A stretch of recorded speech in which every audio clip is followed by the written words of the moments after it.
મારું નામ વાળા ભરતસિંહ પોપટભા, ખેડૂત. અત્યારે સ્થાનિક સ્વરાજની ચૂંટણી છે લોકશાહીના નિયમ પ્રમાણે, એટલે આ વખતે ગુજરાતભરના અને તમામ ખેડૂતોને, ખેતમજૂરોને અને પશુપાલકોને અમારી નમ્ર વિનંતી છે કે આ વખતે જો આપણામાં માનવતા હોય તો આપણે ભાજપની વિરોધમાં તમામ ખેડૂતો, પશુપાલકો અને ખેતમજૂરીઓ મતદાન કરવું જોઈએ. આ કોઈ રાજ્ય લેવલની કે રાષ્ટ્ર લેવલની ચૂંટણી નથી.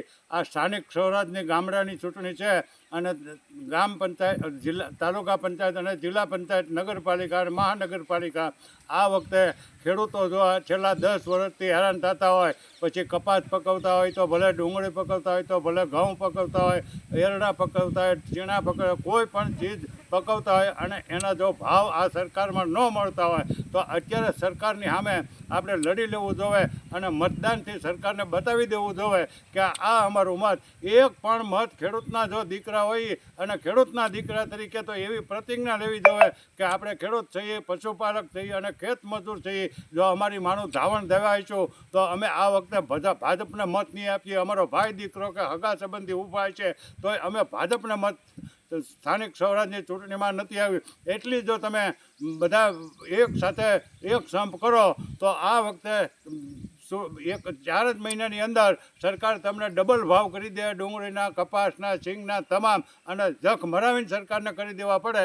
જો આ વખતે મત દીધા તો પાછા કપાસ તમારે 800-900 રૂપિયા વેચવાનો વારો આવશે, સિંગે એ જ ભાવે વેચવાનો વારો આવશે, ડુંગળીનો કોઈ ધણી નહીં થાય. પણ આ વખતે જો સ્થાનિક સ્વરાજની ચૂંટણીમાં યા હોમ કરીને તમારે જેને એક જિલ્લા પંચાયતમાં 8 થી 10 ગામ આવતા હોય છે અને તાલુકા પંચાયતમાં 2 થી 5 ગામ કે 1 ગામ આવતું હોય છે, તો તમામ એક જિલ્લા પંચાયત પૂરતી હવે નિર્ણય કરી લેવો. તમારે જેને મત દેવો હોય ને, ભાજપ સિવાયનો તમારે જેને દેવો હોય ને, એક તરફી મતદાન ઉતરી જવું દેવે. કાં તમે કોંગ્રેસને આપો અને કાં આમ આદમીને. જો બે અડધા કોંગ્રેસને આપજો ને અડધા આમ આદમીના પાર્ટીને આપજો તો પાછી ભાજપ જીતી જાય. એટલે તમામ જિલ્લા પંચાયત અને તાલુકા પંચાયત, એમાંય ખાસ કરીને જિલ્લા પંચાયતના તમામ મતદારો નક્કી કરી નાખે કે આપણી જિલ્લા પંચાયતની અંદર ભલે દુશ્મન હોય તો એ કોંગ્રેસના ઉમેદવારને મત આપો કે પછી આમ આદમી પાર્ટીના ઉમેદવારને મત આપો, અથવા તો અપક્ષ ઉમેદવાર આપણે કોઈ રાખેલો હોય તો એને મત આપો, બીજી કોઈ પાર્ટી. પણ ભાજપના બટન ઉપર, કમર ઉપર જો બટન દબાવ્યું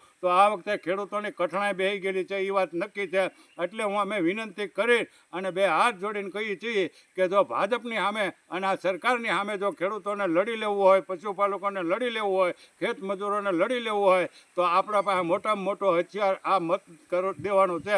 એટલે આ વખતે સ્થાનિક સ્વરાજની ચૂંટણીમાં શહેરમાં હોય કે ગામડામાં ભાજપને પાડી દો, મતથી પાડી દો ભાજપને. ગમે એક વખત જો તમે મતથી પાડી દો એટલે તમારા તમામ કામ થાય. નહીંતર આ વિકાસના બણગા ફૂંક્યા કરશે અને ખેડૂતો, પશુપાલકો અને ખેત મજૂરોને શહેરમાં, ગામડામાં બધે નુકસાન મોટા પાયે કરવાના છે. એટલે અમે વિનંતી કરી છે કે કોઈ પણ હિસાબે ભાજપને એક મત ન દેવો જોઈએ એવી આપણે સૌ વિનંતી સાથે અમે કહીએ છીએ. અને પ્રતિજ્ઞા લ્યો કે અમે અમારી માનું ધાવણ દેવા આવીશું તો અમારો ભાઈ દીકરો ઊભો હોય છે તો અમે ભાજપવાળાને મત નથી દેવાના. જય હિન્દ, જય ભારત.